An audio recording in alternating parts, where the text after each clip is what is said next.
And welcome back to Base Sunday. She is the only female Palestinian police detective in the northern West Bank and a young mother whose community believes women have no business in police work. She discovers a body, and her journey to justice teams her up with a cast of characters, twists and turns that uncover sex trafficking and war crimes, all in a world of political conflict. Sounds like a good book. And it's getting rave reviews. Let's say hi to the author of Murder Under the Bridge, a Palestinian mystery, Kate Jessica Raphael from San Francisco. Hi, Kate. How are you? Well, I don't Actually, think I'm from Oakland. You're from Oakland. Proud Oakland. Okay. Well, yeah, absolutely.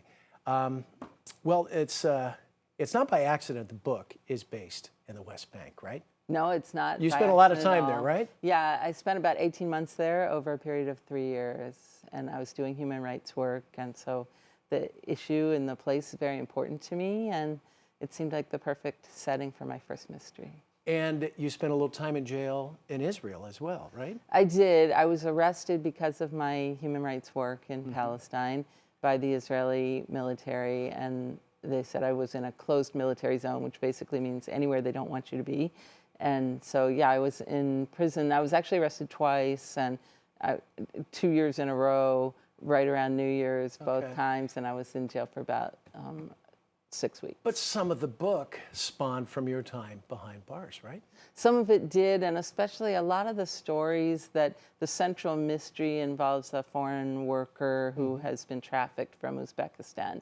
And a lot of the stories that went into her character came from the women that I was incarcerated with. That you met behind bars. Talk about Rania. She's your protagonist. She is a female cop in the West Bank. Unusual for a female to be in that role, right? It's unusual. It's not unheard of, but I didn't meet anyone in my part of the northern West Bank, that in the part that I was living in, that had a job like hers. And I'm not sure that there's anybody even yet, but definitely inching in that direction.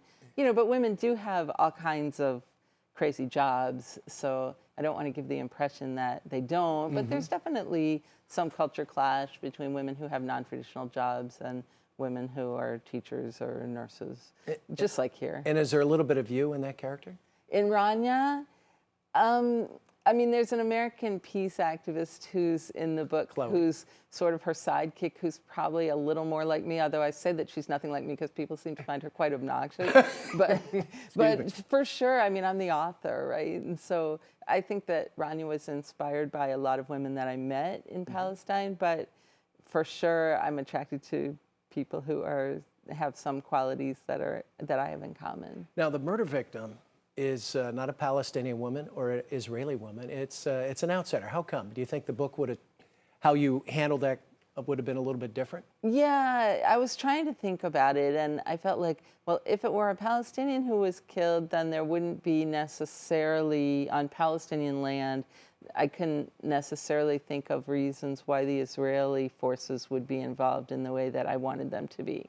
And I didn't want it to be an Israeli killed on Palestinian land because that's the stereotype that we read about in the U.S. media, and it's very rare. It's not what usually happens. It's much more often Palestinians being killed by Israelis than the other way around. So I didn't want to sort of even imply that that might be happening.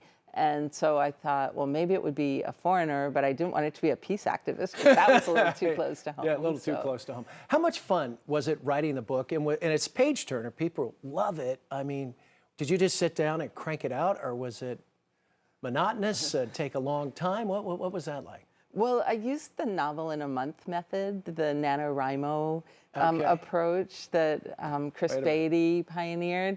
And so that was how I did my first draft. I wrote about 50,000 words in 30 days is the challenge for NaNoWriMo.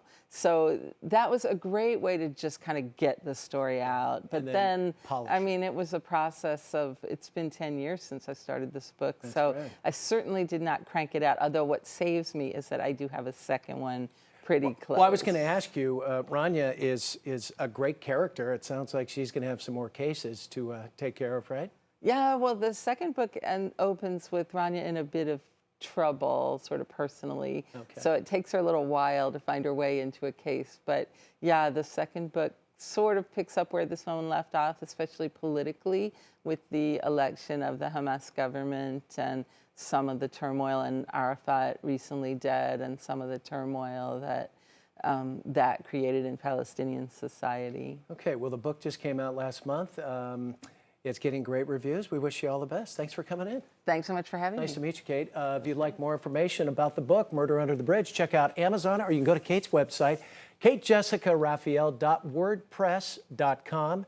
That's katejessicaraphael.wordpress.com. More Base Sunday after a quick timeout. Stay right there.